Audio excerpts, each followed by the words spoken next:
آج ہمارے سلسلے کا عنوان ہے رجب کے مہینے کی اہمیت۔ رجب اسلامی سال کا 7واں مہینہ ہے اور بڑی ہی عظمت اور برکت والا مہینہ ہے۔ اس مہینے کا شمار حرمت والے مہینوں میں سے ہوتا ہے جن کے بارے میں اللہ کریم کا فرمان عالی شان ہے، ان عدۃ الشہور عند اللہ 12 شہرا فی کتاب اللہ یوم خلق السماوات والارض منها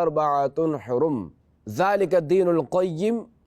فلا تظلموا فیہن انفسکم وقاتلوا المشرکین کافۃ کما یقاتلونکم کافۃ واعلموا ان اللہ مع المتقین۔ ترجمہ کنز ایمان۔ بے شک مہینوں کی گنتی اللہ کے نزدیک 12 مہینے ہیں اللہ کی کتاب میں، جب سے اس نے آسمان و زمین بنائے،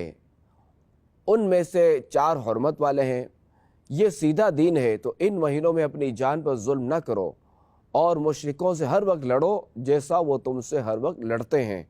اور جان لو کہ اللہ پرہیزگاروں کے ساتھ ہے۔ اس آیت کریمہ کی تفسیر میں محمد نعیم الدین مراد آبادی علیہ رحمۃ اللہ الہادی فرماتے ہیں، 4 حرمت والے مہینوں سے مراد 3 متصل یعنی یکے بعد دیگرے،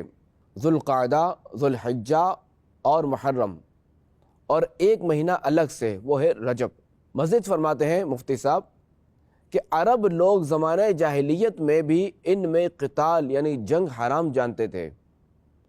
اور اسلام میں ان مہینوں کی حرمت و عظمت اور زیادہ کی گئی۔ ان مہینوں میں سے رجب کی تعظیم اس لیے کہ لوگ اس میں عمرہ کرتے تھے، اور بقیہ مہینوں کی اس لیے کہ یہ مہینے حج کے لیے جانے، حج کرنے اور حج سے واپسی کے مہینے تھے۔ مکاشفۃ القلوب میں ہے، رجب کے مہینے کو العصب یعنی تیز بہاؤ بھی کہتے ہیں، اس لیے کہ اس ماہ مبارک میں توبہ کرنے والوں پر رحمت کا بہاؤ تیز ہو جاتا اور عبادت کرنے والوں پر قبولیت کے انوار کا فیضان ہوتا ہے۔ اس مہینے کو العصم یعنی بہرا بھی کہتے ہیں، کیونکہ اس مہینے میں جنگ و جدل کی آواز بالکل سنائی نہیں دیتی۔ غنیت طالبین میں ہے کہ اس مہینے کو شہر رجم بھی کہتے ہیں، کیونکہ اس میں شیطانوں کو رجم کیا جاتا ہے، یعنی پتھر مارے جاتے ہیں تاکہ وہ مسلمانوں کو تکلیف نہ دیں۔ مدنی چینل کے ناظرین، اب ہم رجب نام رکھنے کی وجہ سنتے ہیں۔ رجب دراصل ترجیب سے نکالا گیا ہے جس کے معنی ہے تعظیم و تکریم، اور رجب کو رجب اس لیے کہتے ہیں کہ اس مہینے کو عظمت بخشی گئی ہے۔ یہی وجہ ہے کہ اسے رجب المرجب یعنی وہ ماہ رجب جس کی تعظیم کی گئی ہو، یعنی رجب المرجب کا معنی کیا ہے؟ وہ رجب جس کی تعظیم کی گئی ہو، تو اس مہینے کو رجب المرجب بھی کہتے ہیں۔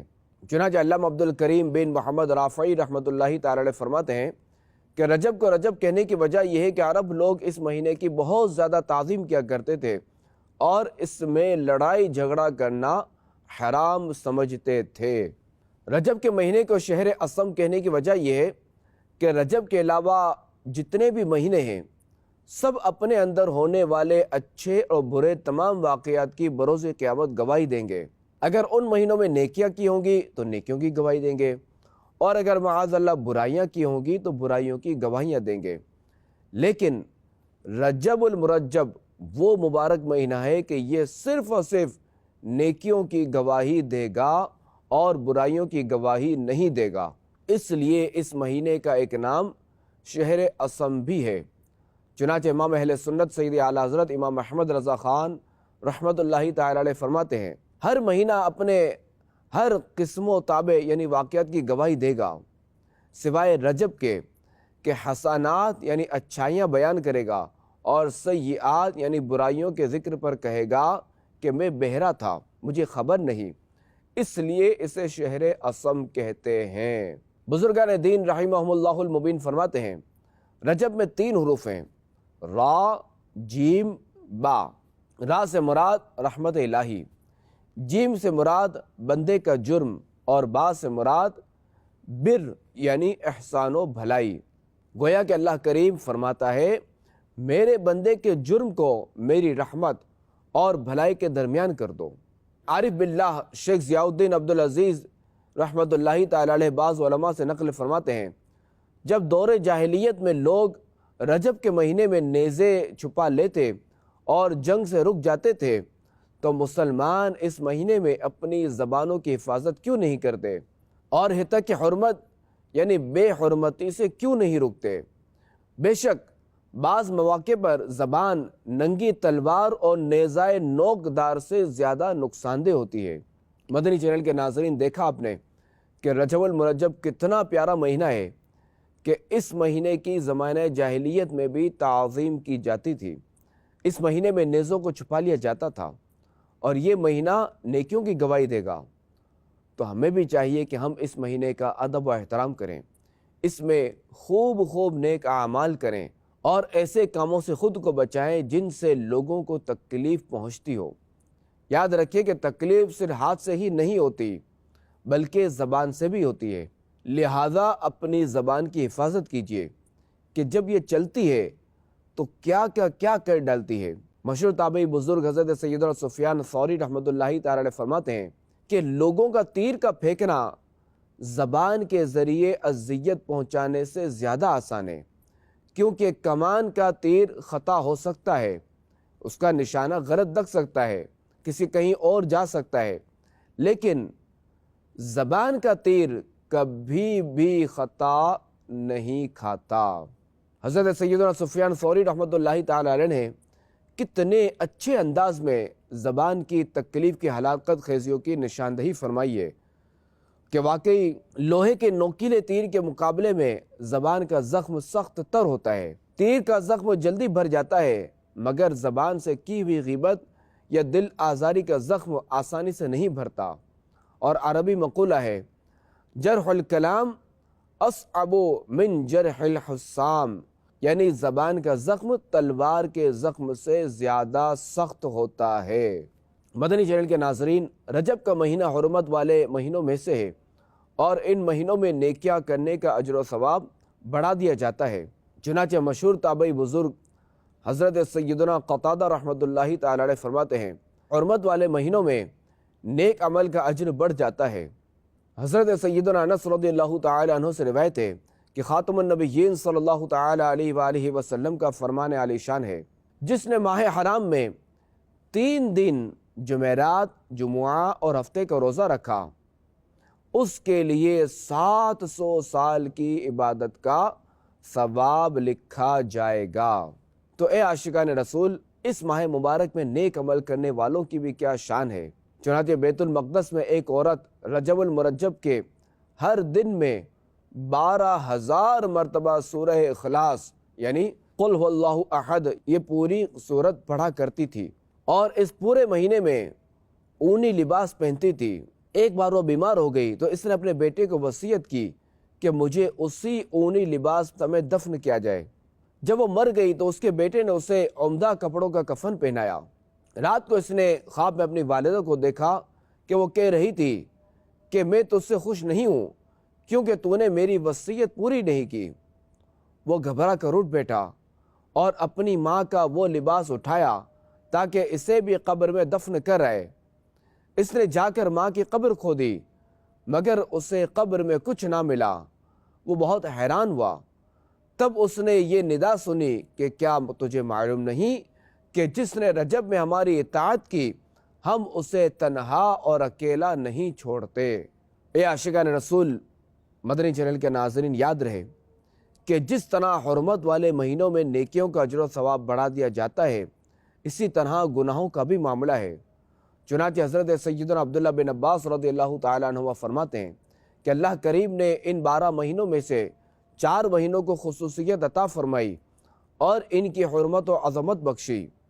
اور ان مہینوں میں گناہ کو گناہ عظیم قرار دیا۔ رجب اللہ کریم کا مہینہ ہے، جیسا کہ اللہ کریم کے آخری نبی صلی اللہ تعالی علیہ وآلہ وسلم نے ارشاد فرمایا، رجب شہر اللہ تعالی و شعبان شہری و رمضان شہر امتی، یعنی رجب اللہ کریم کا مہینہ ہے، شعبان میرا مہینہ ہے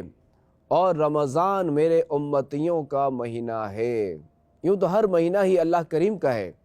مگر حدیث پاک میں خاص طور پر رجب کو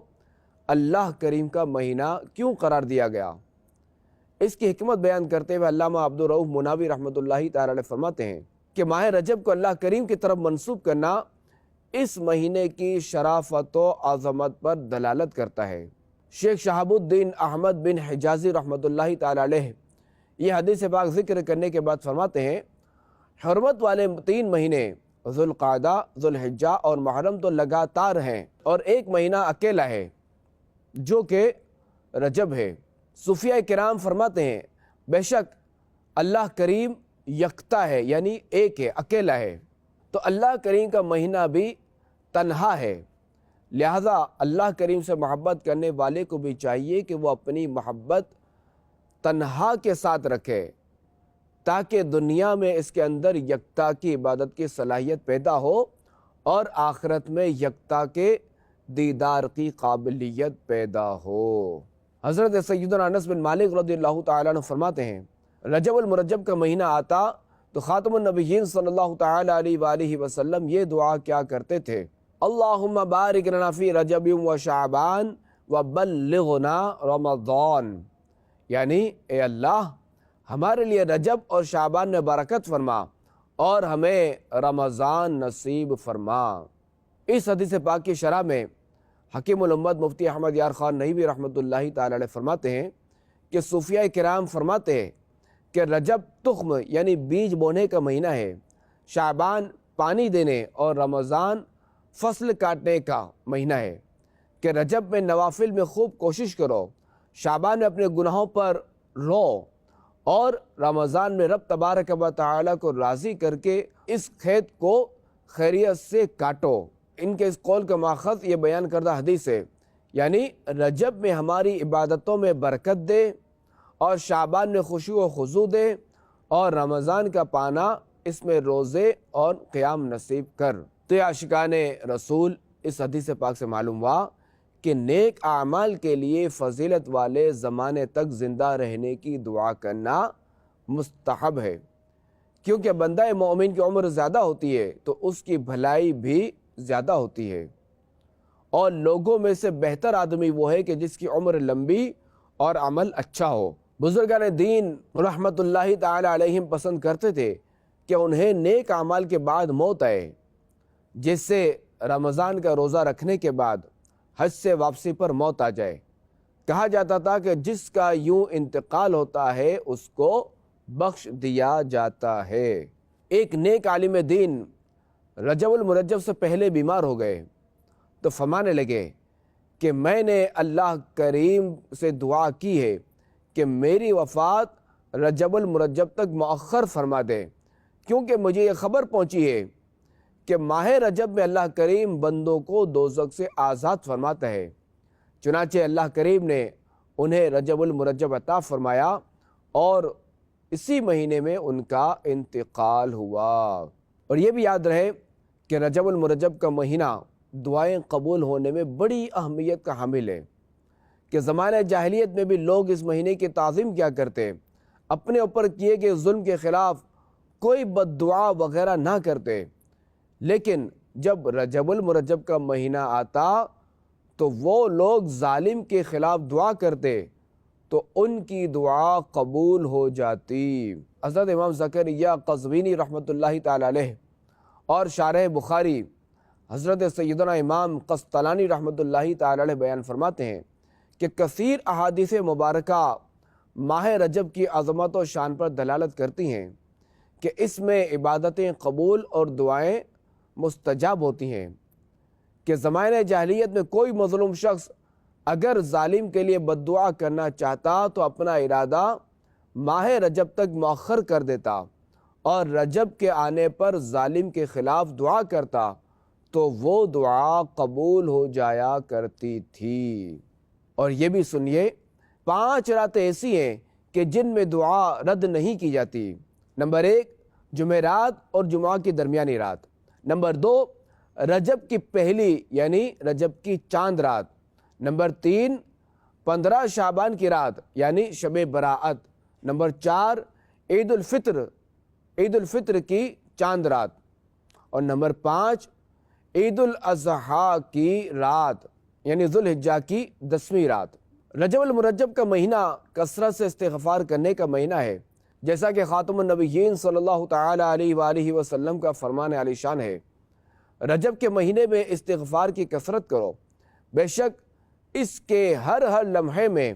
اللہ کریم کئی افراد کو آگ سے نجات عطا فرماتا ہے۔ تارک السلطنت مخدوم حضرت سید اشرف جہانگیر سمنانی رحمۃ اللہ تعالی علیہ کے ملفوظات میں ہے، ماہ رجب میں بہت استغفار کرے۔ ماہ رجب کے استغفار یہ ہے: استغفر اللہ من ذنوبی کلہا سرہا و جہرہا صغیرہا و کبیرہا قدیمہا و جدیدہا اولہا و آخرہا ظاہرہا و باطنہا و اتوب الیہ اللہم اغفر لی برحمتک، یعنی میں اللہ کریم سے اپنے تمام گناہوں کی بخشش چاہتا ہوں، وہ چھپ کر کیے گئے گناہ ہوں یا علانیہ یعنی کھلم کھلا، چھوٹے ہوں یا بڑے، پرانے ہوں یا نئے، پہلے ہوں یا آخر، ظاہر ہوں یا باطن، میں اللہ کریم سے توبہ کرتا ہوں، اے اللہ اپنی رحمت سے مجھے بخش دے۔ مزید فرماتے ہیں جو شخص ماہ رجب میں 3000 بار اس طرح استغفار پڑھے وہ بخش دیا جاتا ہے۔ استغفر اللہ یا ذا الجلال والاکرام من جمیع الذنوب والآثام، یعنی عزت و جلال والے اللہ کریم سے میں تمام گناہوں اور خطاؤں کی مغفرت طلب کرتا ہوں۔ حضرت سیدنا وہب بن منبہ رحمۃ اللہ تعالی علیہ فرماتے ہیں کہ دنیا کی تمام نہریں ماہ رجب المرجب میں رجب کی تعظیم کے لیے زمزم کی زیارت کرتی ہیں، اور میں نے اللہ کریم کی کتابوں میں سے کسی کتاب میں پڑھا ہے کہ جو شخص رجب المرجب کے مہینے میں صبح و شام ہاتھ اٹھا کر 70 مرتبہ اس طرح مغفرت کی دعا مانگے: اللہم اغفر لی ورحمتی وتب علیہ، یعنی اے اللہ میری مغفرت فرما، مجھ پر رحم فرما اور میری توبہ قبول فرما، تو اس کے جسم کو کبھی بھی آگ نہ چھوئے گی۔ رجب خیر و بھلائی کا مہینہ ہے، جیسا کہ حضرت علامہ یوسف بن عبد الہادی حنبلی رحمۃ اللہ تعالی علیہ فرماتے ہیں کہ رجب کا مہینہ خیر و بھلائی کی کنجی ہے۔ حضرت سیدنا ابو بکر وراق بلخی رحمۃ اللہ تعالی علیہ فرماتے ہیں رجب المرجب عبادت کا یعنی بیج بونے کا مہینہ ہے۔ شعبان المعظم آب پاشی یعنی پانی دینے یعنی آنسوؤں سے سیراب کا مہینہ ہے، اور رمضان المبارک رحمت کی فصل کاٹنے کا مہینہ ہے۔ لطائف المعارف میں ہے ماہ رجب ہوا کی طرح ہے، ماہ شعبان بادل کی طرح ہے، اور ماہ رمضان بارش کی طرح ہے۔ ایک بزرگ رحمۃ اللہ تعالی علیہ فرماتے ہیں کہ سال درخت کی مانند ہے، رجب المرجب میں اس کے پتے نکلتے ہیں، شعبان میں شاخیں نکلتی ہیں، اور رمضان میں پھل توڑے جاتے ہیں، اور مسلمان اس کا پھل توڑتے ہیں۔ اس کے بعد آپ رحمۃ اللہ تعالی علیہ فکر آخرت کا ذہن دیتے ہوئے ارشاد فرماتے ہیں کہ جس نے گناہوں سے نامہ اعمال سیاہ کیا وہ اس مہینے میں توبہ کر لے اور نامہ اعمال کو روشن کر لے۔ جس نے فضولیات میں عمر گنوائی وہ باقی عمر کو غنیمت جانے۔ اللہ کریم سے دعا ہے کہ اس ماہ مبارک کی برکتوں سے ہمیں مالا مال فرمائے اور خوب سے خوب اپنی عبادت کرنے کی توفیق عطا فرمائے۔ آمین بجاہ خاتم النبیین صلی اللہ علیہ وآلہ وسلم۔